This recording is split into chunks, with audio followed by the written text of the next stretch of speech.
다 맡기시길 바랍니다. 축복합니다. 자, 느헤미야 우리 9장 말씀인데요. 33절 말씀 중심으로 보겠습니다. 33절 한번 읽습니다. 시작. 그러나 우리가 당한 모든 일에 주의 공의로우시니 우리는 악을 행하였사오나 주께서는 진실하게 행하셨음이로다. 한 번 더 시작. 그러나 우리가 당한 모든 일에 주는 공의로우시니 우리는 악을 행하였사오나 주께서는 진실하게 행하셨음이니이다. 아멘. 느헤미야 9장은 이스라엘 백성들이 금식하고 회개하고 하나님의 역사를 기억하는 큰 회개와 영광이 충만한 예배 현장을 기록하고 있습니다. 엄청난 목마름이 있었어요. 그래서 성경에 있는 3대 부흥 운동 중 두 번째라고 그랬죠. 성문 앞, 수문 앞, 광장에 일어난 대부흥이 있었습니다. 그리고 나서 오순절 대부흥으로 이어져요. 그러니까 이 엄청난 부흥의 현장에 두 번째 기록된 모습이 이 예배 현장의 모습을 우리가 9장에서 보는 거예요. 이 수문 앞 광장에서 부흥이 일어났습니다. 그 현장에는 학자 에스라가 했던 말은 그냥 하나님 말씀을 쭉 읽어준 것 뿐이에요. 설교한 것도 아니고 막 회개하라고 촉구한 것도 아니고 그냥 말씀 자체를 읽어준 건데, 근데 사람들이 아멘 아멘 하며 그리고 엎드러지고 꼬그라지기 시작했습니다. 그리고 레위 사람들이 그 구석구석에 백성들 사이에서 그 낭독했던 말씀을 해석해주고 그리고 깨닫게 해주니까 전체 그 백성들의 중심이 불붙기 시작했습니다. 온 백성들이 진동하기 시작했어요. 몸을 떨고 꼬그라지고 하나님의 말씀이 그들을 진동케 한 거죠. 말씀을 듣는 사람들마다 가슴에 불이 떨어져서 막 뜨거우니까 전체가 진동했다는 것입니다. 울리는 말씀이 울렸어요. 그 안에 파고 들어갔습니다. 말씀이 백성들을 울리니까 이게 진짜 예배 모습이 되었다라는 거예요.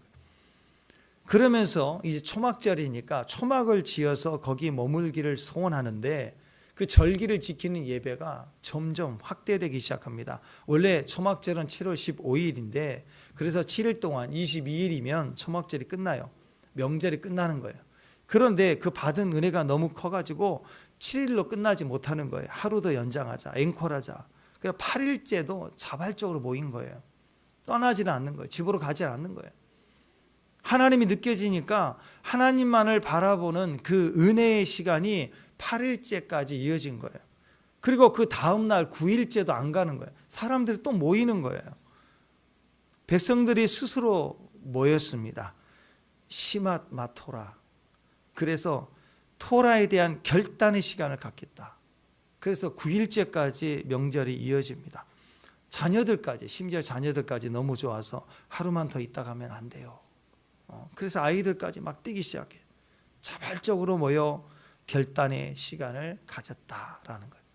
아주아 스트릿의 대부흥이 터졌을 때 그 기록들을 보면 실제로 교회 안에 영광에 막 구름이 끼었는데 환상이 아니라 실제로 끼니까 소방차가 그 당시 LA에 3번이나 출동했다는 기록이 있어요. 불을 끄러 왔는데 원경기가 가득하니까 불길이 없는 거예요. 아무리 찾아도. 실제로 성도들의 예배에 엄청난 영광이 모세의 또 장막처럼 솔로몬의 성전처럼 영광의 구름이 임했다. 그때 그 참여했던 그 많은 사람들의 영적인 사람들의 기록들 보면 자기는 어렸을 때 그 예배 중에 우리 수아처럼 우리 예린이처럼 막 돌아다니면서 솜사탕처럼 구름을 갖고 놀았대. 막 그런 기록들이 있어요. 어렸을 때. 왜 교회에 구름이 있었는지 모르지만 구름을 갖고 돌았대. 뭉쳐가. 임재가 만져졌다는 거. 엄청나게 강한 임재가 그곳에 있었다. 윌리엄 시모어는 모세처럼 사람들이 쳐다보지 못할 만큼 영광이 감싸니까 이 웅덩이 바켓을 딱 뒤집어 쓰고 설교를 하고. 그런 일들이 실제로 이 지구상에도 일어났다. 아마 이 부흥 때 그런 일이 있었지 않아. 아이들도 막 좋아서 임재 안에서 뛰기 시작했다. 진짜 그게 예배를 상징했다. 예배는 그런 모습으로 폭발이 됐다. 스스로 모였고 회개했다. 말씀만 읽어줬는데 말씀을 강론하고 깨닫게 해주는 레위 사람들의 이야기를 듣을 때 꼬그라졌어요. 그러니까 너는 회개해야 된다는 말을 하지 않고 말씀만 읽어주고 그 해석을 곳곳에서 레위 사람들이 해줬더니 그냥 뒤집어지기 시작하는 거예요. 회개를 하기 시작했다. 이 회개의 모습을 보니까 온 백성들이 모여서 그리고 나서 이 회개 시작을 이스라엘의 역사를 회고하는 일이 이제 오늘 나오죠. 왜 역사를 회고했을까? 과거 역사를 돌아보면 거기에 그때는 고난이고 고통인 줄 알았는데 지금 영광 속에서 주의 은혜를 맛보고 과거를 돌아보니까 거기에 은혜가 있었더라라는 거예요. 과거에도 이렇게 은혜를 우리에게 주시고 허락해서 우리를 지켜주셨는데 미래에도 똑같이 우리를 지켜주지 않겠느냐. 이것을 응답으로 받고 철저히 하나님을 믿고 의지하자. 여호와께 돌아가자 하면서 그들이 모이기 시작하니까 부흥이 번져갔다라는 것입니다. 지금도 우리가 임재 안에 들어가면 과거에 우리의 어떤 생각이 과거가 성령 안에서 이렇게 다시 조명되는 경우가 있어요. 기도하고 방언하다 보면 갑자기 근데 순간적으로 막 억울한 거예요. 근데 다 잊은 줄 알았더니 막 분노가 일어나요. 갑자기 미움이 일어나고 막 화가 나는 거예요. 그 예전에 10년 20년 전인데 일이 막 올라오는 거예요.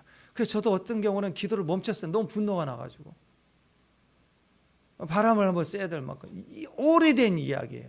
올라오는 거예요. 우리는 이렇게 과거가 조명될 때가 있습니다. 계속해서 성령 안에서 조명하면 분노하고 화가 나다가 그 감정을 주체하지 못할 만큼 화가 나다가 막 소리를 지르고 때로는 막 울기도 해요. 고통스럽게.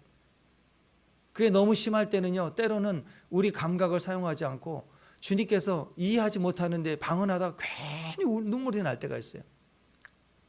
그래서 성령께서는 과거를 조명하며 깊은 곳에 있는 많은 찌꺼기들을 걸러내시는 거예요. 때로는 알게 하시기도 하고 때로는 그것을 너무 지저분하니까 보여주지 않은 상태에서 걷어내실 때예요. 또 임재 안에 누워있을 때도 그냥 힘이 빠져 없는 것 같은데 막 웃기도 하고 울기도 하면서 그때 웃어야 될 때 다쳐서 웃지 못했는데 영의 상태를 치유하시니까 웃기도 하고 울어야 될 때 울지 못했던 눈물을 다 뽑아내시니까 이유 없이 임재 안에 누워있다가 막 울기도 하고 울어서 너무 가슴이 터질만 하면 웃음을 줘서 웃게 하시고 그래서 하나님 은혜를 감싸시고 만지시고 치료하시고 회복하신다. 대부분 과거로 돌아갈 때 내 내면의 깊은 것이 치유가 될 때 그런 일들이 일어납니다. 그 은혜 속에서 우리는 또 경험하고 또 경험하고 또 경험하면서 어느 순간 과거를 회상하는 것들이 나에게 고통이 되지 않고 이젠 과거의 고난의 시간이 주님으로 조명이 돼서 그때 주님이 나를 만져주셨다라는 것이 느껴질 때가 있어요. 그러면서 과거가 완전히 다르게 해석이 돼버립니다. 유대 전승에 의하면 요셉이 총리가 되고 나서 아무도 모르게 자기가 형제들에게 끌려서 군동이에 빠졌잖아요. 그리고 미디안 상인들에게 팔리기 전까지 그 웅덩이 빠졌던 곳을 찾아갔대요. 찾아가서 거기서 감사의 제사를 드렸대요. 유대 전승에 의하면. 왜 그랬을까요? 거기 빠져서 물이 있었으면 죽었죠. 어떻게 나를 집어 던진 너무나도 억울한 환경인데 빠진 그 구덩이 속에 해필 거기에 물이 없어갖고 사는 거예요. 그것부터가 너무 감사해서 하나님께 감사했다고 하잖아요. 과거에 100% 내가 당한 억울함인데 자꾸 주님과 함께 과거를 회상할 때 그 섭리와 손길을 보게 돼요. 그러면서 과거가 완전히 다르게 해석이 됩니다. 그러면서 미래에 대한 이제 내가 의지를 가지고 주님을 의지하고 바라볼 때는 내 미래는 얼마나 강력하게 주님이 내게 은혜를 주실 것인가 하는 힘을 얻는 거예요. 그래서 오늘 느헤미야 9장에서는 4가지 과거의 대이스라엘의 역사를 회고하면서 그리고 그들 속에 은혜를 다시 고백하고 있는데요.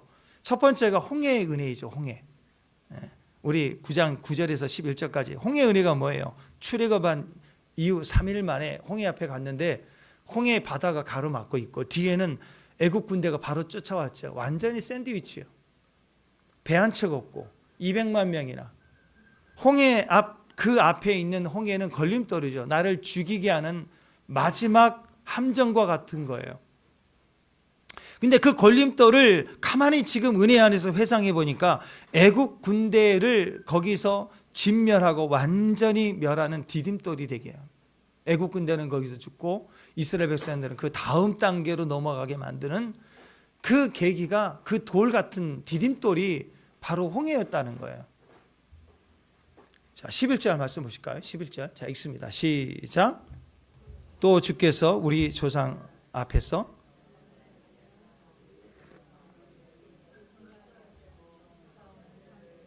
쫓아오는 자들을 돌을 큰 물에 던진 것 같이 깊이 물에 던지셨다. 예. 우리를 죽이려고 가로막은 홍해인 줄 알았더니 그 길이 우리를 그 다음 단계로 가게 하는 디딤돌이고, 그 돌을 던져버리는 것처럼 애국 군대를 거기서 완전히 소멸시키시는 하나님 역사의 자리가, 이게 은혜라는 거예요. 이게 홍해의 은혜. 그러니까 우리 인생에도 뭔가 가로막힐 때 그게 나를 죽이는 게 아니라고, 나를 다음 단계로 이 한계를 딛고 올라서게 하는 거고, 대적들을 거기서 완전히 수장시키시는 그 은혜가 홍해의 은혜. 우리 안에 홍해가 은혜가 있다는 거예요. 두 번째는 광야의 은혜가 있습니다. 광야에서는 뭐예요? 불기둥과 구름기둥이 딱 떠오르죠. 불기둥과 구름기둥입니다. 한 번도 가보지 않은 아버지, 할아버지가 다 노예였기 때문에 애굽 땅을 벗어나 본 적이 없는 사람들이에요. 애굽 땅을 벗어나 본 적이 없는 그들이 한 번도 가보지 못한 길을 가야 되는데, 거기에는 굶주림이 있고 목마름이 있고 너무나도 더운데 하루도 살 수 없는 고난이 있고 살기 어려운 곳입니다. 모든 문제로 가득 찬 곳이에요. 그런데 거기서 그 광야에서 40년을 살았다고. 그것은 바로 하루하루가 하나님의 은혜였다는 거예요. 광야의 모든 문제들은 은혜로 하나님이 다 덮으셔 주셨어요. 그들이 똑똑해서 수고해서 얻은 결과가 아닙니다. 전적인 하나님의 은혜였어요. 광야에서는 전부가 다 기적인데, 의식주가 기적이고 사는 것이 다 기적이에요. 그리고 그것이 은혜였다라는 것입니다. 15절, 오늘 9장 15절 읽습니다. 시작. 그들의 굶주림 때문에 그들에게 양식을 주시며 그들의 목마름 때문에 그들에게 반석의 물을 내시고, 또 주께서 옛적에 손을 들어 맹세하시게 두시겠다고 하신 땅을 들어가서 차지하라 말씀하셨사오나. 자, 보십시오. 반석에서 물을 내셔서 목마름을 가라게 하시고, 덥고 추운 문제들, 빨래 문제들까지 완전히 하나님이 광야에서 전적으로 우리를 인도해 주셨다. 이게 광야의 은혜예요. 지금도 마찬가지입니다. 저와 여러분을 인도해 주세요. 아멘. 그러니까 이 광야길에서 생존은 오직 예수밖에 없어요. 예수님이 우리를 인도해 주시는 은혜가 있어요. 은혜는 믿기만 하면 되는 거예요. 노력하고 애쓰고 성과를 내야 되는 게 아니에요. 그냥 믿으면 되는 거예요. 믿으면. 축복합니다. 세 번째가 바로 가나안의 은혜. 오늘부터 나오는 오늘 말씀 세 번째가 가나안의 은혜인데, 하나님은 가나안 땅의 정복을 약속하셨는데 그대로 이루셨어요. 하나님께서 아브라함 때부터 약속하신 그 약속이 뭐예요? 자손을 주겠다. 별과 같이 많을 거다. 모리알 같이 셀 수 없이 많을 것이다. 그 백성을 주시겠다는 땅이 바로 가나안 땅인데, 하나님이 약속하신 거 하나도 어김없이 다 주셨다. 그 의미가 가나안 땅의 축복이에요. 저는 저와 여러분이 광야길을 지나서 광야에서도 먹이시고 입히시고 보호하시지만, 결국 저와 여러분에게 개인적으로나 성경에 약속하신 모든 백성들에게 약속하신 것뿐만 아니라 개인적인 여러분의 기도, 개인적인 여러분의 가정과 진로와 사명 중에 하나님께 내게 이렇게 약속했다고 말씀하신 것들을 다 이루시는 땅에 거하시기를 주님의 이름으로 축원합니다. 그 가나안 땅이 내 가나안 땅이, 하나님 그것도 하나님의 은혜로 주셨다라는 거예요. 이스라엘이 똑똑해서 잘해서 한 게 하나도 없어요. 이 가나안 땅은 어떤 땅이냐면 약속하신 것 하나도 빼지 않고 다 주신 거예요. 가나안 땅을 주셨는데, 사실은 가나안 땅에 들어가니까 거기 엄청난 대적이 있었잖아요. 그 대적을 다 이길 힘도 주시고 능력도 주실 뿐만 아니라 땅만 주신 게 아니라 네가 짓지도 않는 남이 지어오는 집도 땅도 포도원도 주셨다라. 자, 하나님은 하나님의 백성들에게 있어서 절대적인 은혜가 되십니다. 무슨 뜻인가? 내가 짓지도 않는 집인데 최고의 집, 내가 지을 집보다, 내가 지었다면 지은 집보다 더 비교가 안 될 만큼의 최고의 집을 하나님이 내가 짓지도 않은 집을 주신다는 거예요. 어떻게 주시느냐? 은혜로 주신대. 은혜로. 지금 이스라엘 백성들이 지금 돌이켜보고 있네. 집만 주신 줄 알았더니 그 집 안에 들어가 봤더니 집 안에 보물이 가득 차 있어. 집 안에 들어갔더니 소파도 사야 되고 침대도 사야 되는데 옵션이 풀 옵션이야. 다 있어. 할렐루야. 뭐 이해가 안 돼요? 네. 아멘. 아멘. 네. 굉장히 아멘. 네, 아멘 하지. 이거예요. 영리자매가 사랑하는 우리 서방님을 위해서 좋은 명품 지갑을 선물했는데, 지갑을 선물한 지갑이 너무 좋아. 근데 지갑을 열었더니 5만 원권으로 가득 차 있어. 마음대로 쓰래. 별로 감동이 안 오신 거야. 네, 그런 거예요. 집을 선물 받은 것처럼 받았는데 안에 들어갔더니 온전히 모든 게 다 완전하게 세팅되어 있는 집을 주셨다. 여기 보니까 그거예요. 내가 짓지도 않았는데 집도 그냥 주셨고, 집에 들어가 봤더니 모든 축복으로 가득 차 있고, 집안에 물건이 가득하고, 파지 않는 우물도 있었고, 포도원도 있었고, 올리브나무, 과수원, 수많은 과실수로 배불리 먹고 살쪘다. 살찌도록 먹을 만큼의 양식도 다 채워준 채로 입주를 시켜주셨다. 이게 가나안의 축복입니다. 내가 아무것도 대가를 치르지 않았는데 아버지께서 막 부어주셨다. 그거예요. 그게 그 은혜가 가나안의 은혜예요. 가나안 땅이에요. 자, 25절 읽습니다. 시작. 그들의 견고한 성읍들과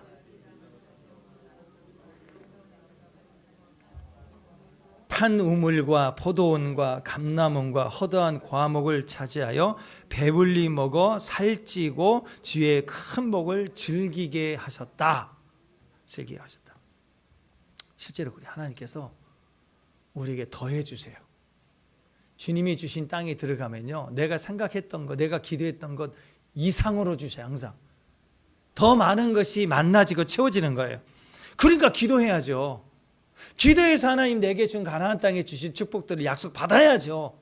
그 약속 가지고 기도해야죠. 그리고 들어가 봤더니 과연 약속하신 대로 다 주셨다. 플러스 기도하지 않았던 것들 다 채워져 있는 거예요. 거기 안에. 우리 현실은 어떻습니까? 우리 현실 안에 우리는 하나님의 백성으로서 많이 충분히 누리지 못했던 것이 혹시 있습니까? 그렇다면 왜 그럴까요? 그 얘기입니다. 오늘.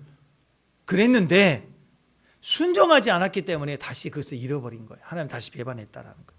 우리도 마찬가지입니다. 하나님께서 이렇게 약속으로 주셨는데 그 은혜를 엄청나게 주셨는데 다 누리지 못했어요. 그냥 나만 먹고 땡이었어요. 그 다음 자손에게 이어가지를 못했어요. 왜? 순종하지 않아서.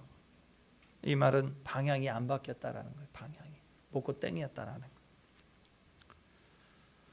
저는 저와 여러분이 가나안의 축복으로 들어갔으면 좋겠습니다. 아멘. 네. 아멘. 들어가 봤더니 기도한 것 약속된 대로 이루어질 뿐만 아니라 더 많은 것들을 더 넘치게 하셨다. 아직 한 달 남았죠. 오래 가기 전에 맛보시기를 축원합니다. 네 번째, 오늘 레위기 9장에 나와 있는 은혜, 네 번째가 사사기 시대의 은혜입니다. 사사기 시대, 그럼 딱 떠오르는 게 뭐예요? 전부 악순환이죠. 악순환. 사사기의 악순환의 특징입니다. 불순종입니다. 먼저 불순종합니다. 그러면 얻어 터지죠. 그냥 살겠다고 주여 하고 막 하나님께 얻어 터지니까 징계 가운데서 부르짖어요. 그러면 주님이 구원시켜 주세요. 사사를 들어서 구원시켜 주세요. 그러면 순종해야 되잖아. 근데 또 불순종해. 그래 또 얻어 터져. 그러니까 또 부르짖어. 그래 또 다른 시대의 사사를 또 들어서 하나님 또 이겨. 그러면 또 순종해야 되는데 또 불순종해. 이게 이 사이클이 계속 돌아가는 거예요. 이 사사기 사이클. 계속해서 악순환이 반복되더라. 그러니까 우리 할 일은 뭐예요? 이 악순환의 고리를 끊어버리는 거예요. 이 악순환의 고리를 끊어버리는 거. 근데 우리 힘으로 안 됩니다. 초막절에 회개하며 역사를 회개하는 것이 바로 이거예요. 과거에도 이렇게 은혜로 지켜주셨는데 미래에도 똑같이 은혜로 우리를 지켜주실 것이다. 과거 역사의 회고에서 하나님 은혜를 발견하면 그 은혜의 발견을 붙들고 그 은혜를 따라 계속 가면, 그 은혜를 타고 가면 반복될 수밖에 없는 악순환이 끊어진다, 그 얘기예요. 그러니까 우리는 우리의 과거는 출애굽이나 광야 시대나 또 가나안 시대나 네 번째 사사기 시대나 다 똑같더라. 우리는 똑같더라. 은혜를 잊어버렸다. 말씀을 버렸다. 듣지 않는다. 몸뚱이만 갖다 놓고 듣지 않았다. 저는 어제 이 말씀 보면서 마음이 아팠어요. 우리 귀가 왜 듣지 않을까? 귀는 있는데 안 들어. 무슨 말을 하면 막 듣기 싫어서 몸부림치는 게 막 보이는. 왜 그렇게 듣지 않을까?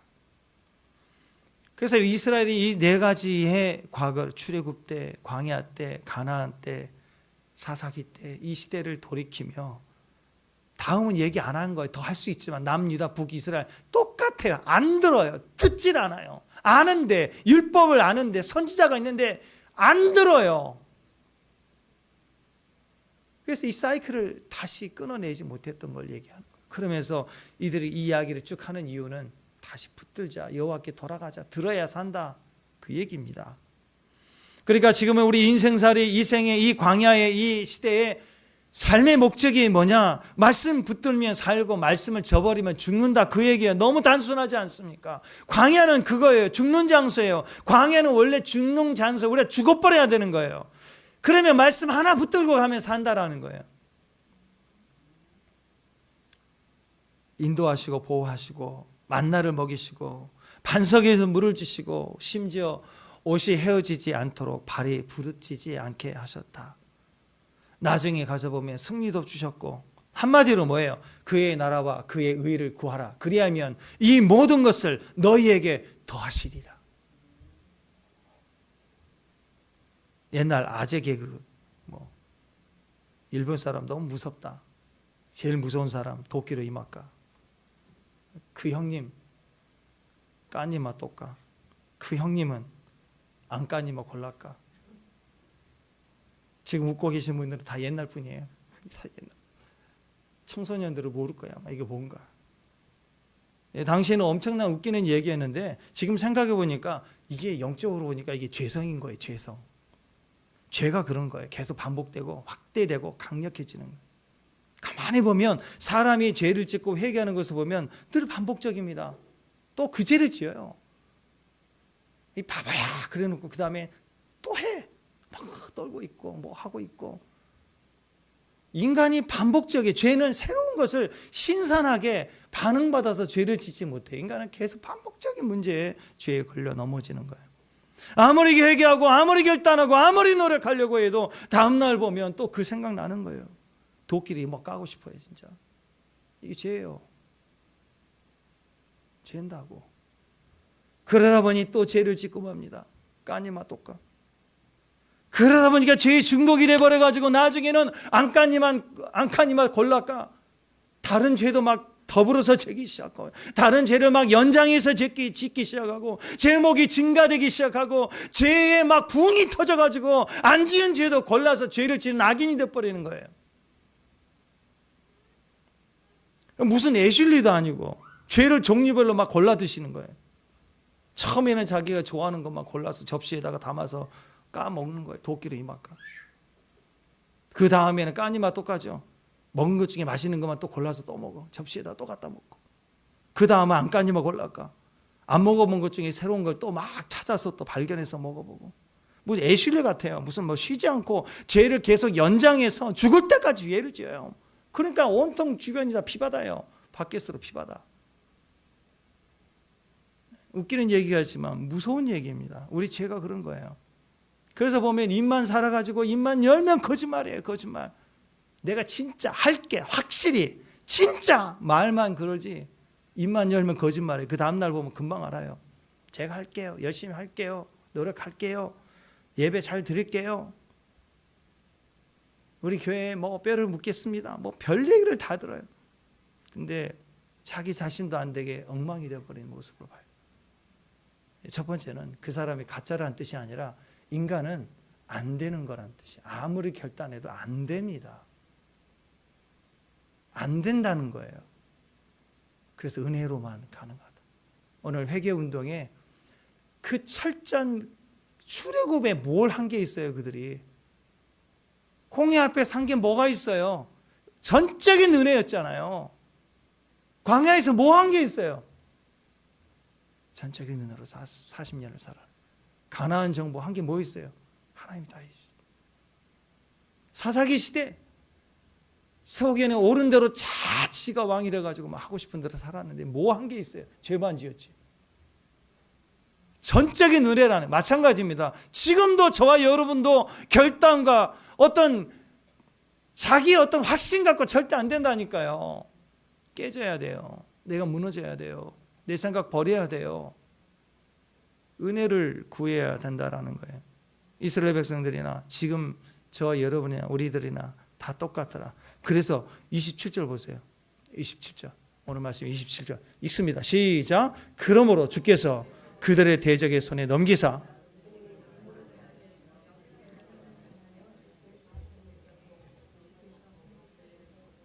주의 크신 긍휼로 그들에게 구원자를 주어 그들을 대적의 손에서 구원하셨거늘. 보세요. 이게 뭐예요? 도끼로 임박하죠. 죄를 지어서 징계를 받는 거예요. 그런데 기도했더니 구원해 주셨대요. 기도했더니 부르짖을 때 하나님께 주께서 하늘에서 들으시고 주의 긍휼로 우리에게 구원자를 주어서 얻게 해주시다. 우리에게 평강을 주셨다라는 거예요. 우리가 도끼로 임박한데 하나님이 구원해 주시고 평강을 주신 거예요. 아멘. 그러니까 죄인이 기도하니까, 죄인이에요. 의인이 아니라 죄인이 기도해도 평강을 주시고 응답해 주시죠. 아멘. 그러니까 다 기도해야 돼. 어떤 상황에서 기도해야 되는 거예요. 죄인도 기도하는데 의인이 기도하면 어떤 일이 벌어지겠어요? 자, 이렇게 크신 주의 은혜 긍휼로 구원을 주시고 그들의 대적의 손에서 우리를 구원해 주셨습니다. 그래야 되는데 그랬거 늘 그랬죠. 그러니까 그 다음에 뭐예요? 안 까니마 똑까. 평강을 얻은 후에 또 죄를 또 지은 거예요. 까니마 똑까. 28절 그 다음 절 시작. 그들이 평강을 얻은 후에 다시 주 앞에서 악행을 행함으로 그들에서 주께서 그들을 원수들의 손에 버려두사 원수들에게 지배를 당하게 하시다가 그들이 돌이켜 주께 부르짖음에 주께서 하늘에서 들으시고 여러 번의 주의 긍휼로 건져내셨다. 다시 주 앞에서 악을 행하며 또 까니마 똑까 하니까 또 그 죄를 짓는 거예요. 그러니까 하나님이 또 징계를 주셨어요. 그랬더니 또 부르짖었더니 또 구원해 주셨대요. 변화되지 못한 죄를 계속 반복해서, 그래서 여기 보면은 마지막에 뭐라 나왔어요? 여러 번의 주의 긍휼로 건져내셨다. 그 뜻은 뭐예요? 여러 번 죄를 지었고 또 기도하니 긍휼로 구원해 주시고 또 그 죄를 지었고 까니마 똑까 또 긍휼로 구원해 주시고 또 까니마 똑까. 계속 우리가 그렇게 했다는 거. 하나님 계속 우리를 구원해 주셨다는 거. 그랬더니 29절 그 다음 절 29절 시작.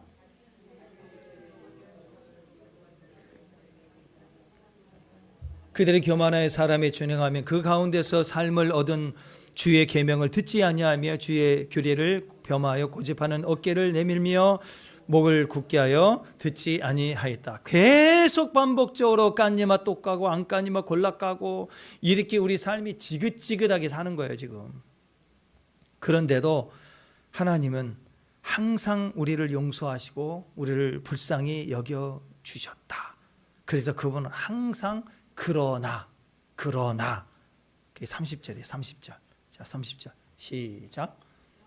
그러나 주께서는 그들을 여러 해 동안 참으시고 또 주의 선지자를 통해서 주의 영으로 그들을 경계하시되 그들이 듣지 아니함으로 열방 사람들의 손에 또 넘기시고 31절 주의 크신 긍휼로 그들을 아주 멸하지 아니하시고 버리지 아니하셨사오니 주는 은혜로우시고 불쌍히 여기시는 하나님이심이니이다. 그러니까 계속해서 주님은 그러나 우리가 도끼로 임합니다. 그러나 우리는 까니마 똑 깝니다. 그러나 여러 번에 걸쳐서 반복적으로 까니마 똑 까고 또 죄짓고 또 한 까니마 골라 까고 그래도 그러나 하나님은 또 찾아와 주신 우리 그 모습이에요. 어제 17절에도 그랬어요. 17절에도 그러나가 또 나오거든요. 17절에도 배역하 우두머리 한 종을 세우고 떠나왔던 땅으로 돌아가려고 하였사오나 그러나 주께서는 용서하시고 이렇게 나온다고.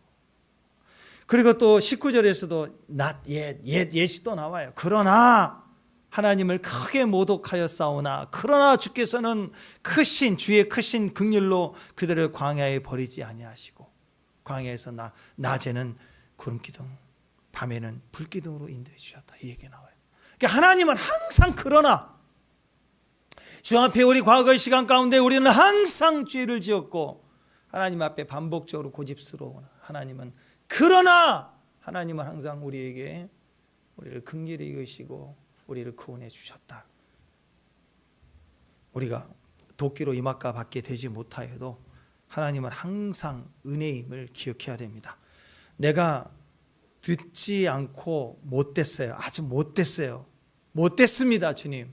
그러나 하나님은 항상 그러나 주께서는 항상 이 말을 기억하십시오.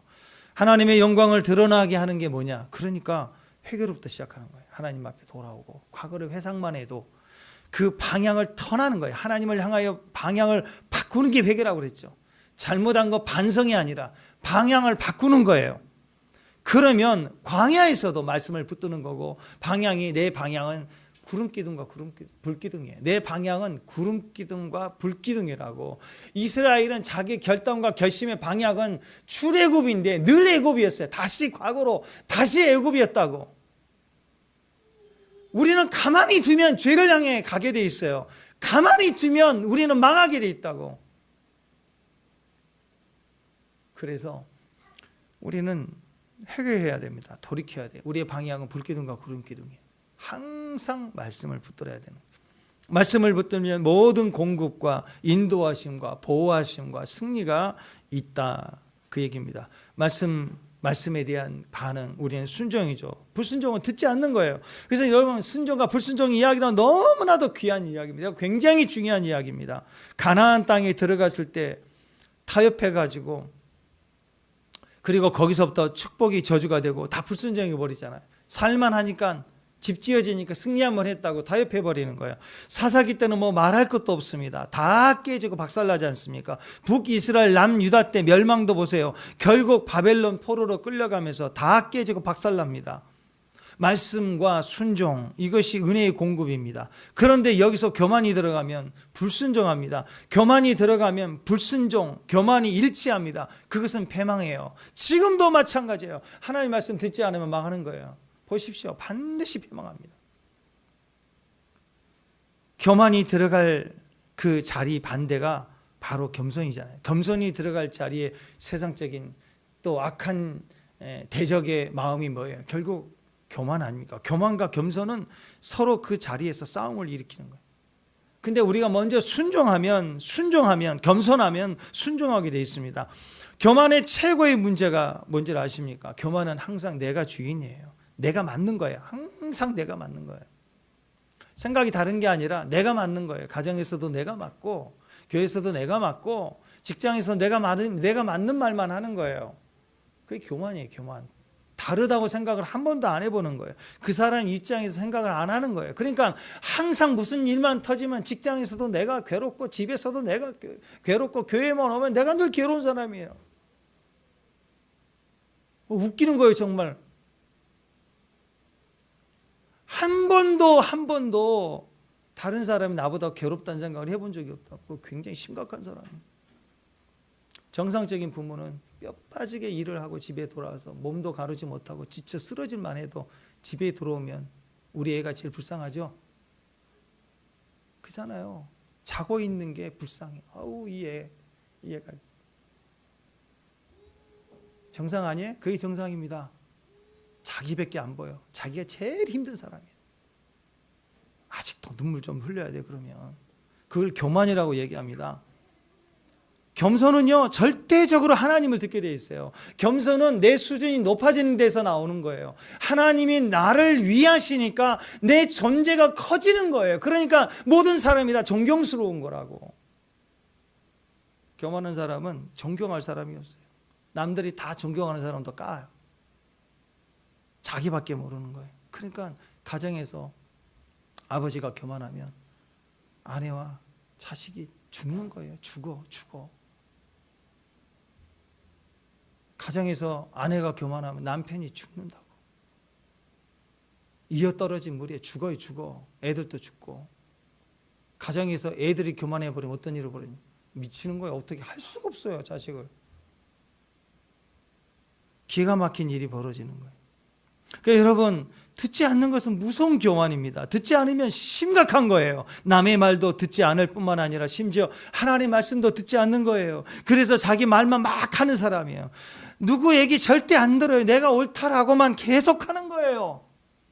이렇게 내 말만 계속 하는 거, 그것을 성경에서는 전문용어로 교만이라고 해요. 자기 말만 하는 거.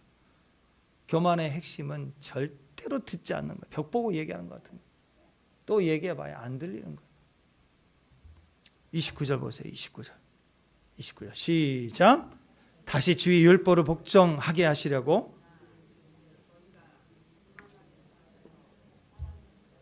그 가운데서 삶을 얻은 주의 계명을 듣지 아니하며 주의 규례를 범하여 고집하는 어깨를 내밀며 목을 굳게 하여 듣지 아니하였다. 교만한 사람들의 겉모습을 보십시오. 여기 나와 있습니다. 어깨를 내밀며 목을 어떻게 해요? 어깨를 내밀고 목을 굳게 하여 듣지 않았다. 그렇죠? 듣지 않는 모습의 태도가 여기 나와 있어요.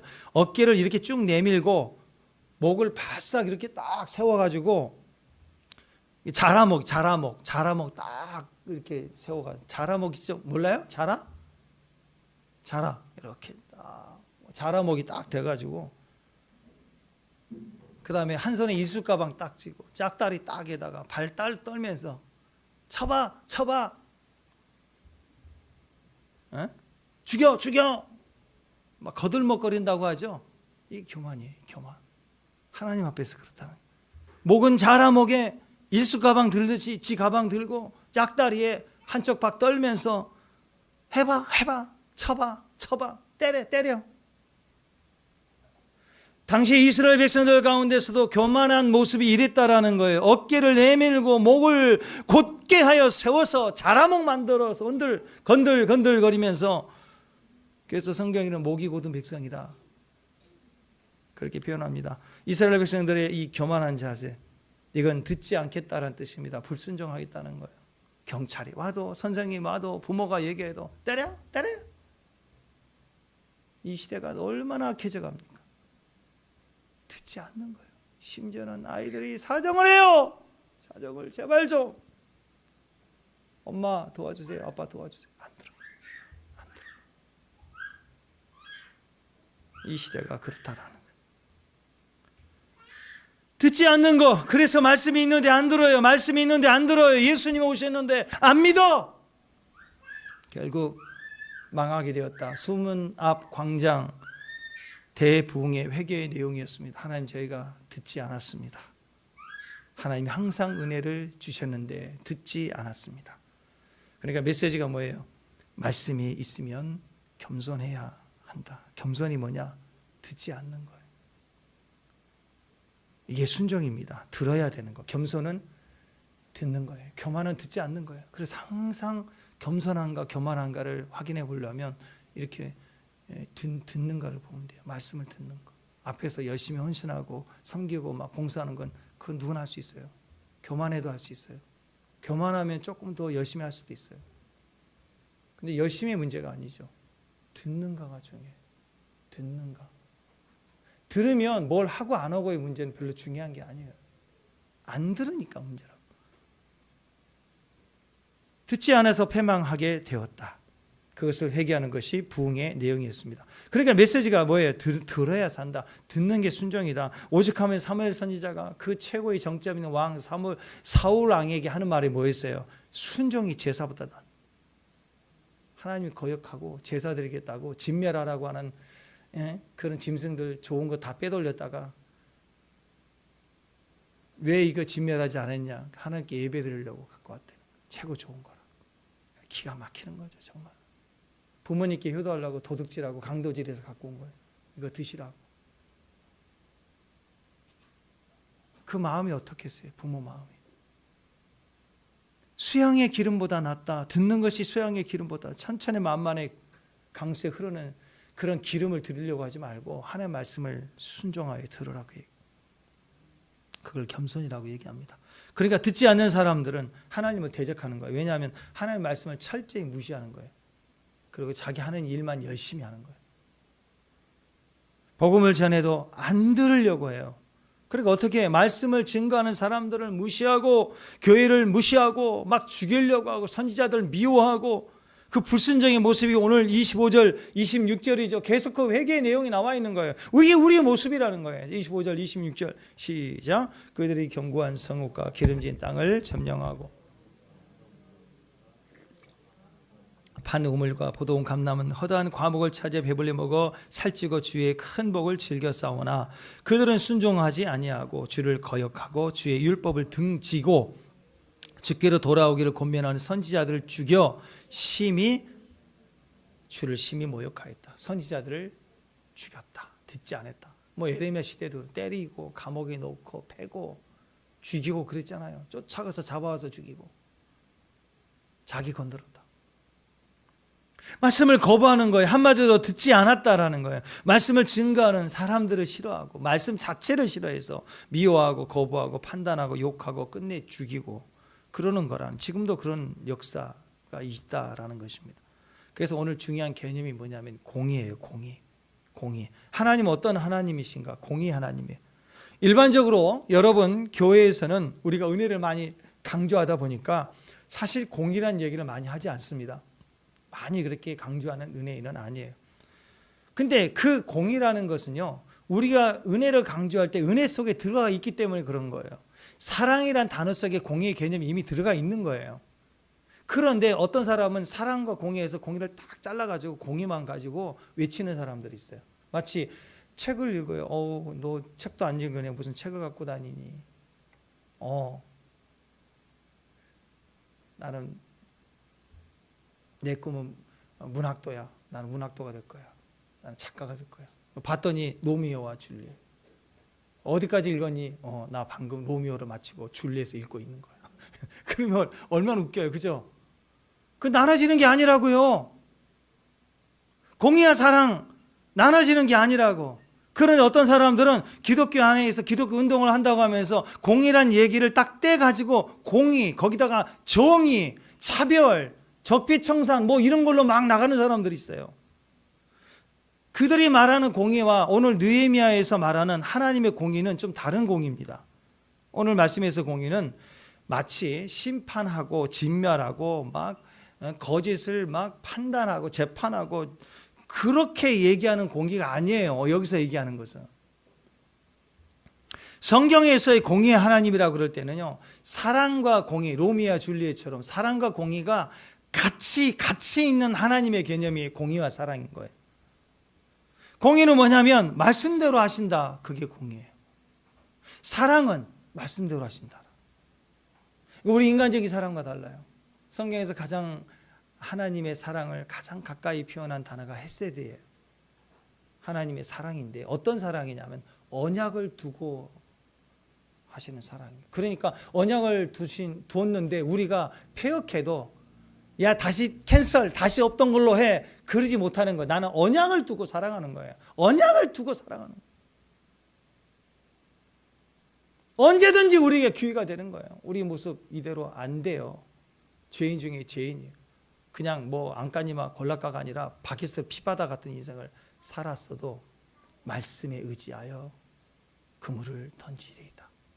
말씀 앞에 서겠습니다. 그걸 믿음으로 여기시고 구원을 주신다. 그게 헤세드입니다. 언약을. 그러니까 하나님의 사랑은 내 아들이면 무조건 오케이, 너의 자식은 무조건 노, 그게 아니라고요.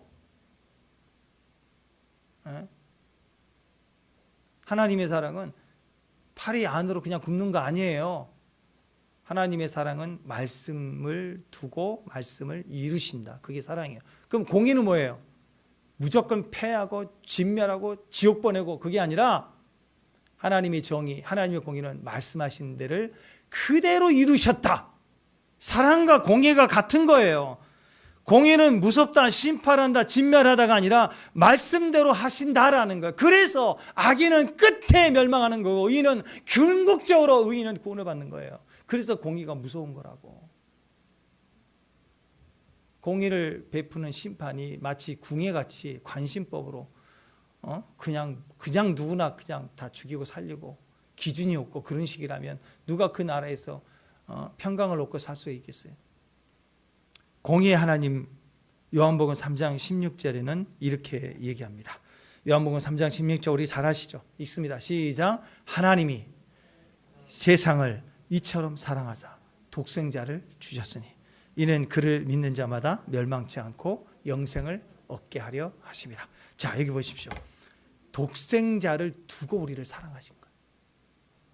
아멘. 그러니까 그 독생자를 두고 사랑하셨고 그 독생자를 통해서 우리를 사랑하시는 것이 그분의 사랑이고 그 독생자로 약속하신 대로 그대로 끝끝내 그 말씀을 역사를 이루심이 공의예요. 공의와 사랑 같은 거예요. 그래서 우리는 끝까지 말씀에 순종을 해야 됩니다. 우리 삶에 하나님의 공의가 나타나기 때문이기 때문에. 성경에서 공의의 하나님이라고 그럴 때 사랑과 공의의 하나님입니다. 같은 의미가 들어가 있습니다. 그러니까 공의는 뭐냐? 말씀대로 하신다. 사랑이 뭐냐? 말씀대로 하신다. 공의는 무섭다, 심판한다, 진멸한다 그 개념을 훨씬 뛰어넘어서 말씀대로 하신다. 그러니까 말씀대로만 믿고 기다리면 말씀대로 되는 거예요. 공의를 베푸셔서 악인이 진멸하는 것보다 그 말씀 속에 의인에 향한 축복까지 완성하시는 거예요. 그래서 공의가 베풀어질 때 모든 것이 자유하고 우리가 기뻐하고 승리가 되는 것입니다. 특별히 우리에게 말씀을 두시고 예수를 두시고 우리를 사랑하시는 그 사랑의 그 모습은요, 그 사랑은 직접적으로 우리에게 예수를 우리에게 주셨다, 독생자를 주셨다, 그 의미를 사랑이라고 하잖아요. 그죠? 아멘? 독생자를 주셨다, 그 말은 우리에게 살 길을 준 거예요. 그런 의미에서 하나님은 우리에게 지금도 예수님이 우리에게 필요합니다. 말씀이 필요하고 약속이 필요한 거예요. 그걸 통해서 우리를 살리신다라는 거예요. 여기서 사랑은요, 하나님이 세상을 이처럼 사랑하사입니다. 독생자를 주신 게 사랑입니다. 그게 살 길인 거예요. 예수님을 믿으면 그래서 우리가 사는 것입니다. 말씀을 붙들면 그때부터 우리가 사는 거예요. 길을 죽이는 게 아니라 살리는 거예요. 그게 사랑인 거예요. 여러분, 살 길을 보여주는 게 그게 진짜 사랑입니다. 늪에 빠져있는 사람을 보면 거기다 밧줄을 던져주는 거, 그리고 건져내는 거, 그걸 사랑이라고 그래요. 고통 속에 무너져 있는 사람 앞에 가가지고 거기에 대해서 네가 이렇게 걸어가면 살 수 있어라고 살 길을 보여주는 거, 그게 사랑입니다. 어둠에 귀신의 약한 무리가 그를 뜯어먹고 있다면 거기에 나서서 끊어내고 보호해줘 지켜주는 게 사랑입니다. 그가 스스로 자원하여서 독약을 먹고 있다면 강제 힘을 사용해서 격리시키고 그건 절대 먹지 못하도록 경고하고, 그게 사랑이에요. 그게 사랑. 그냥 듣기만 해주는 게 사랑이 아니라고. 부모는 자식을 적극적으로 살려야 되죠. 얘기할 수 있으면 얘기해야죠. 채찍해야죠. 성경에 초다리가 나와 있잖아요. 근데 하나님 말씀보다 요즘 교육학자들의 말이 훨씬 더 잘 먹히는 거예요. 공의는 뭐예요?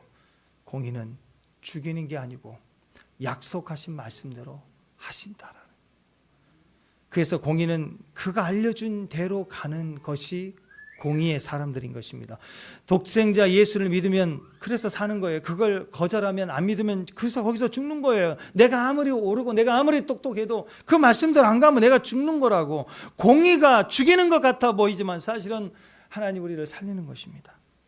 자신을 죽여서 우리를 살려내는 거예요. 지뢰밭이 있다면 피할 길을 가르쳐 주는 거죠. 살게 해주는 것이 사랑이라고. 그 사랑에는 채찍이 있고 그 사랑에는 단호하게 훈계하는 것도 있고 다 들어가 있는 거예요. 그러나 그 사랑을 영접해서 받아들이면 그 겸손할 때, 그래서 거기서 우리가 살게 되는 겁니다. 교만하면 거기서 망하게 되는 거예요. 공의는 말씀대로 믿고 가는 것이죠. 우리 안에 공의의 사람들, 공의의 말씀에 움직임이 있는 예언적인 사람들이 바로 지금 현장을 사는 성도들의 모습입니다. 마지막에 우리는 세상이 줄 수 없는 어마어마한 하나님의 사랑을 받았기 때문에, 그 아들 예수 그리스도를 독생자로 우리가 받으셨잖아요. 아멘. 그 사랑을 이미 받았어요. 이미 받았기 때문에, 그 사랑을 받았다는 것은 오실 메시아의 약속을 이루심을 받았잖아요. 마찬가지입니다. 은혜를 받았기 때문에 예수를 맛보고 말씀을 맛보면서 은혜를 경험할 때 이제 내가 약속을 믿으면 이 약속의 말씀은 내 내일의 나의 시간들 속에 또 이루실 걸 압니다. 믿습니다. 그게 공의예요, 공의.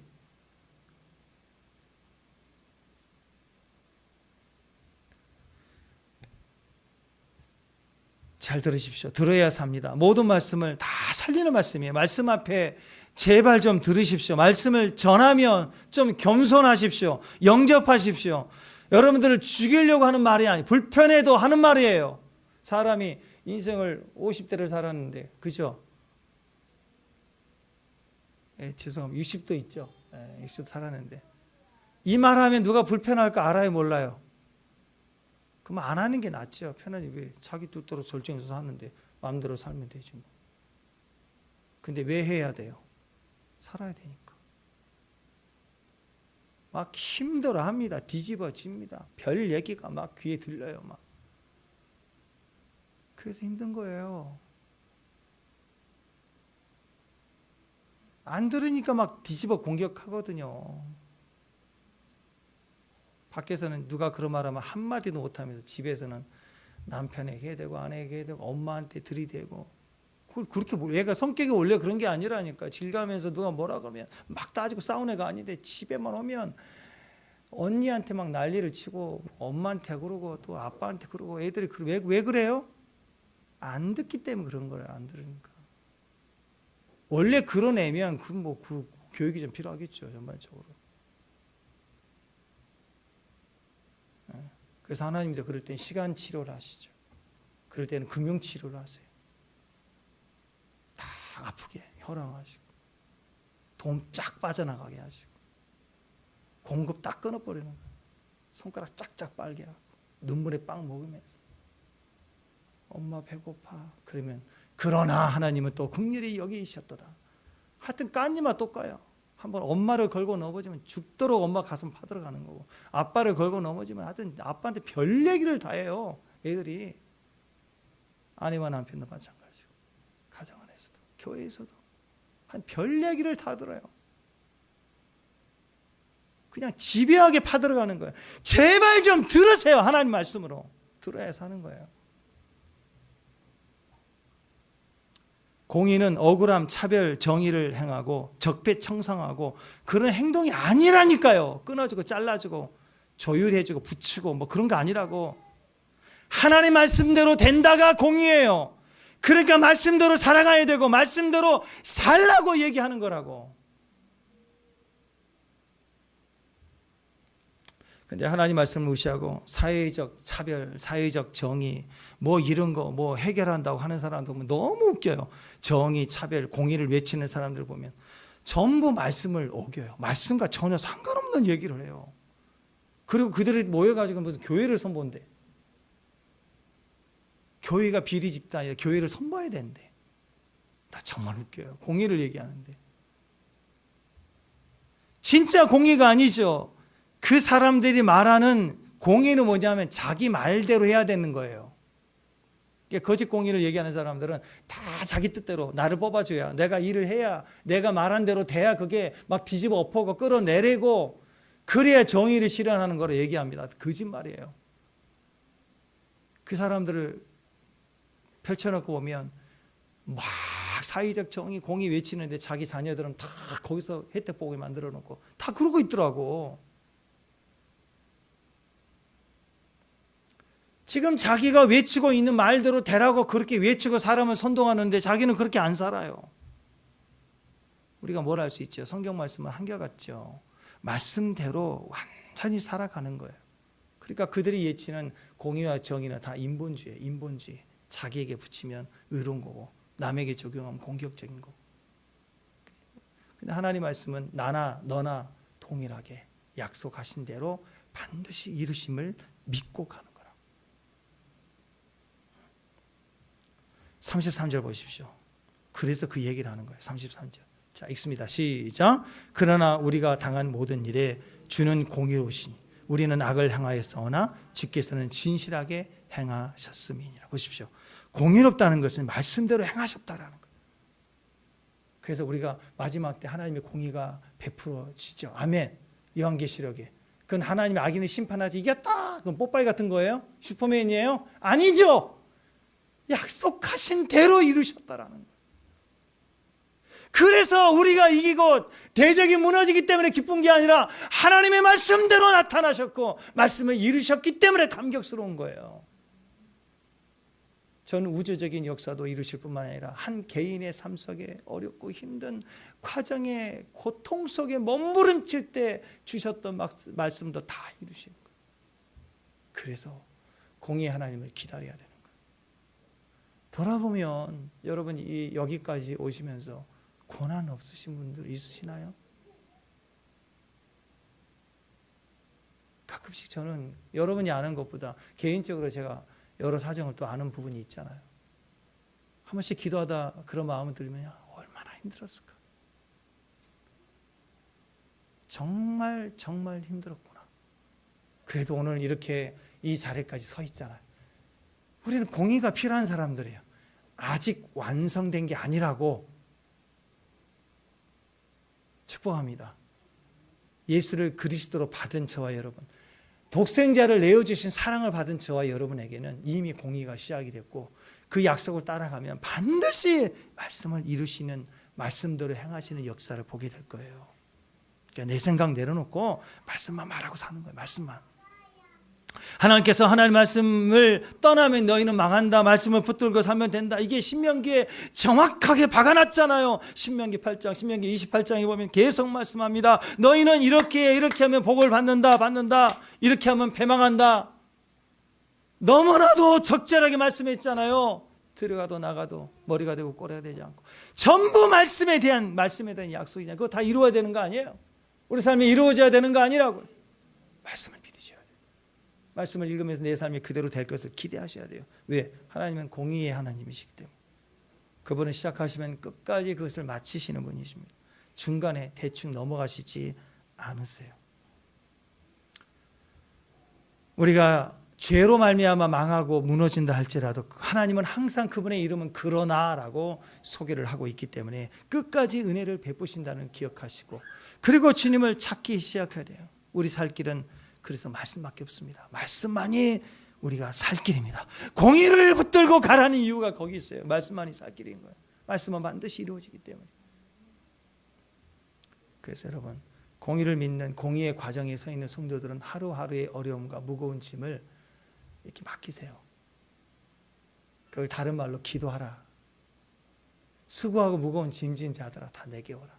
맡기란 뜻이죠.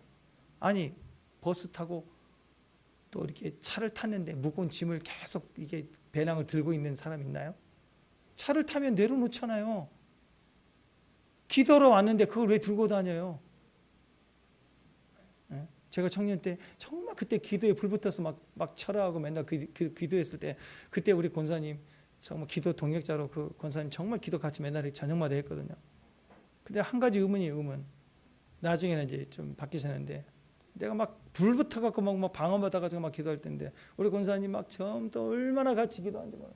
어떨 때는 경쟁이 나는 것 같아요. 막 소리 지르면 여기서 지르고 내가 더 지르면 더 지르고 막 그렇게 한 것 같아요. 근데 어느 날 임재가 오기 시작하면서 내가 기도하는 것보다 임재 속에 잠기고 이런 기도를 하면서 그분이 기도하는 걸 내가 다 들어봤더니 신기한 일이 벌어지는 거예요. 어제 했던 거 오늘 또 하고 내일 또 하고 모레 하고 글피하고 계속 하는데 그게 20년 전에 그때 아버지부터 시작해가지고 막 10년 전까지 다 나오고 기도 끝나면 다 울고 불고 시원해지고 돌아가고 그 다음날 또 20년 전에 30년 또 나오고 이거 계속 하는 걸 보면서 짐을 계속 들고 다니는구나. 계속 기도의 짐을 들고 다니는 그 기도가 너무 간절하고 크고 절대적이니까 주님이 새로운 마음을 주실 수가 없는 거예요. 기도하면서 만나지는 주님의 새 마음이 없는 거예요. 그것만 주구장창하니까. 우리가 그런 식의 기도를 성장하지 못한 모습으로 계속 그러만 있으면 그건 기도일까요? 아니죠. 맡기는 게 아니에요. 그래서 기도를 다른 말로 표현하면 맡기는 거예요. 기도의 모습 막 매달려 외치고 부르짖는 것은 좀 부족해도 기도하러 와서 엎드려서 다 맡기고 그냥 누워버리는 거예요. 아픔이 와도 맡기고 문제가 있어도 맡기고 그냥 누우시라고 누워서 웃고 울고 그게 더 훨씬 더 효과적입니다. 거기에 막 있지도 않는 망상과 상상과 아픔과 감정을 계속 씨름한다고, 밤새 씨름한다고 하면서 믿음은 하나도 없고, 그런 기도를 왜 해요? 아직 그분은 주님을 모르는 거예요. 아직 독생자를 내어주신 사랑을 못 받은 거예요. 사랑을 받아야죠. 우리 가정, 우리 교회, 우리 형제자매도 얼마나 귀한 분들이 많은지 몰라요. 그래도 여러분과 저의 진정한 위로는 하나님밖에 없어요. 주님을 주로 받아야 돼요. 그 사랑을 받고 나면 이제는 맡겨야 돼요. 맡기면 다 사랑의 대상, 은혜의 대상으로 보이게 됩니다. 맡기십시오. 주님이 약속하신 거예요. 약속한 대로 이루신다. 그게 공의인데 우리의 기도 속에는 공의의 역사가 반드시 들어가 있습니다. 그래서 기도가 사실은 공의예요. 내 소원 성취 기도가 아니에요. 적폐청상이 아니라고요. 우리의 기도는 약속의 말씀을 가진 기도예요. 약속대로 말하는 게 기도라고. 공의가 기도인 거예요.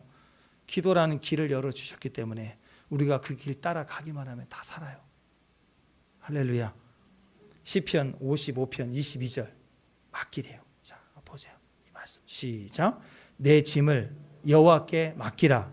그가 너를 붙드시고 의인의 요동함을 영원히 허락하지 아니하리로다. 하나님이 짐을 맡기면 나를 단단히 붙들어 주시고 채워 주셔서 의인은 흔들리지 않는다. 의인은 사자같이 담대합니다. 의인은 사자같이 담대합니다. 말씀을 붙들고 영접하고 그 말씀을 따라 기도하면 공의가 이루어진대요. 흔들리지 않는데요. 또 잠언 16장 3절입니다. 시작. 너희 행사를 여호와께 맡기라. 그리하면 내가 경영하는 것이 이루어지리라. 말씀을 붙들고 말씀을 영접하고 그 말씀을 가지고 기도하면 공의예요. 공의를 이루신다라는. 원수에 대해서는요. 로마서 12장 19절 시작. 내 사랑하는 자들아 너희가 친히 원수를 갚지 말고 하나님의 진노하심에 맡겨라. 기록되어 있으니 원수 갚는 것이 내게 있으니 내가 갚으리라. 주께서 말씀하시니라. 이 말씀을 붙들고 영접해서 이 말씀을 가지고 기도하면 그게 기도예요. 내 뜻 내려놓고 이 말씀 가지고 그대로 기도하면 그게 공의니까 공의를 이루신다. 내가 원수를 갚으려고 하면요, 내가 더 망하게 돼 있어요. 나에게 악한 짓을 했던 원수는 기억도 안 하고 혼자 잘 살고 있는데 나 혼자 그걸 계속 기억하고 막 내가 원수를 갚으려고 노력하는 순간 그 원수의 수준보다 늘 아래에서 머물러서 하루하루 살아가는 거예요. 내 형편은 더 무너지게 돼 있는 거예요. 원수에 대해서도 하나님이 내게 갚으라고 하신 적이 한 번도 없어요. 그러니까 맡기래요. 공의의 하나님이시래. 원수까지 맡기는 거예요. 먹고 사는 문제, 내 행사, 내 짐 다 맡기라. 공의의 하나님, 그분이 이루신다. 심지어 우리의 염려까지 맡기래요. 왜? 하나님이 공의시니까. 염려. 베드로전서 5장 7절 시작. 너희 염려를 다 주께 맡기라. 이는 그가 너희를 돌보심이라. 하나님이 돌봐주신다. 주 날 항상 돌보시고, 그죠? 하나님 우리를 돌보십니다. 직장 다닐 때 어떤 사람들 보면 좀 어리석은 사람이 있어요. 무슨 일이 터지면 상관에게 보고를 해야죠. 팀장에게 보고하고, 또 팀장이 감당이 안 되면 그 윗선에다가 보고를 하는 거 아니에요? 그죠? 그러면 혼나지 않아요. 실수했어도. 근데 어떤 사람은 끝까지 얘기를 안 해. 잘 되고 있다고 그러고. 근데 마무리 돼가지고 다 틀어졌어. 잘못돼 버렸어요. 그러면 일이 틀어졌기 때문에 위에서 잘못했기 때문에 야단치는 게 아니고, 위에서 야단치는 거 항상 뭐예요? 너는 왜 보고를 안 하냐 그거예요. 왜 보고를. 그러면 이런 사람이 특징은요, 그럼 내가 어쩌란 말이에요. 그걸 울어 막. 미치죠 진짜. 아니 윗선에서는 무슨 말이야. 아니 왜 보고를 안 해. 누가 너보고 책임지래. 보고를 했으면 위에서 그래도 반영을 하고 위에서 선에서 미리 제비를 하고 준비하고 다 할 텐데, 그냥 보고를 하면요 책임이 전가되는 거예요. 내 인생 내가 책임지는 거 아니라고. 중간중간 힘들 때마다 보고하고 누군 책임이에요? 하나님 책임이다. 어려울 수 있고 여전히 무능할 수 있어요. 부족할 수 있어요.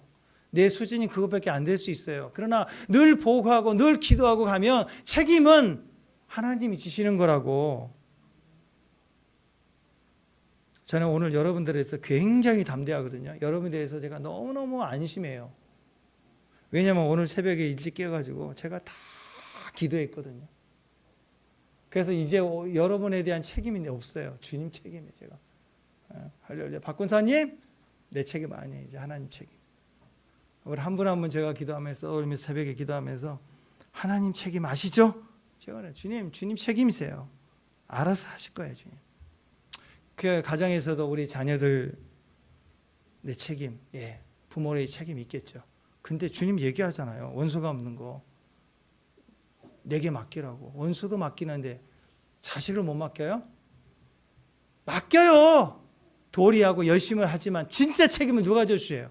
맡기면 하나님이 책임이라고. 나중에 주님이 그러실 거예요. 아이고 우리 자식, 우리 남편, 우리 아들, 우리 교회에 하나님 막 울부짖으면 주님이 그럴걸요. 주님 저 어쩌라고요? 그러면 주님이 그러실 거예요. 왜 보고를 안 했어? 왜 이제 와서 너는 그러냐? 하나님께 보고해야 됩니다. 맡기는 거예요. 맡기면 주님이 주께서 길을 열어주십니다. 그분은 공의 하나님이시기 때문에 약속을 붙들고 말씀하는 거예요. 사랑의 하나님은 길을 열어주십니다. 공의의 하나님은 말씀대로 반드시 마무리를 하시는 거예요. 우리 하나님은 사랑과 공의의 하나님이십니다.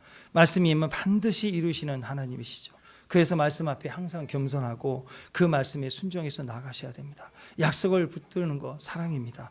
약속을 붙들고 끝까지 순종하는 거 그게 공의로 가는 지름길입니다.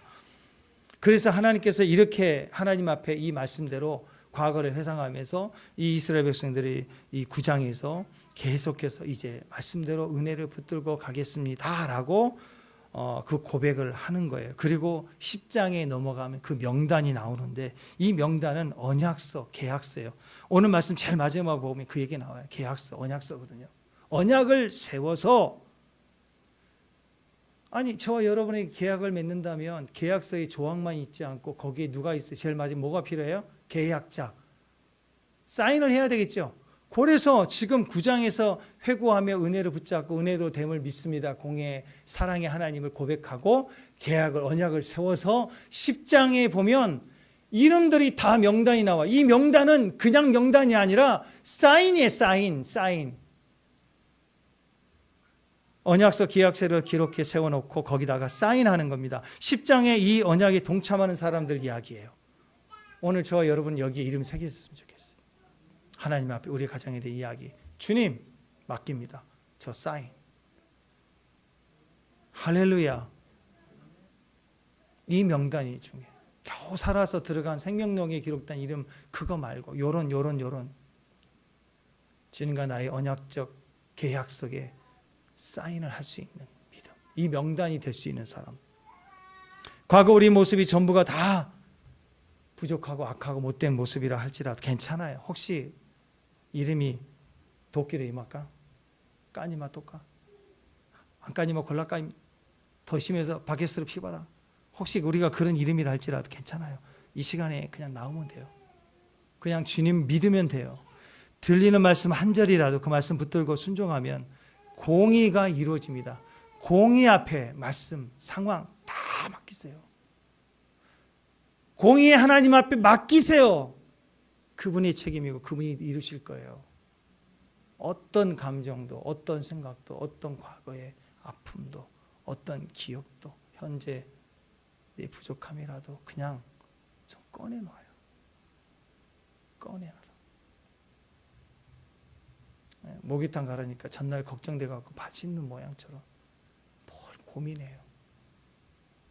그분은 자비하시고 내려오시고 노하기를 더디하시고 우리를 사랑하실 때 끝까지 사랑하시는, 이미 그 아들을 내어주셨는데 그보다 더한 사랑을 무엇으로 증명할 게 있을까요?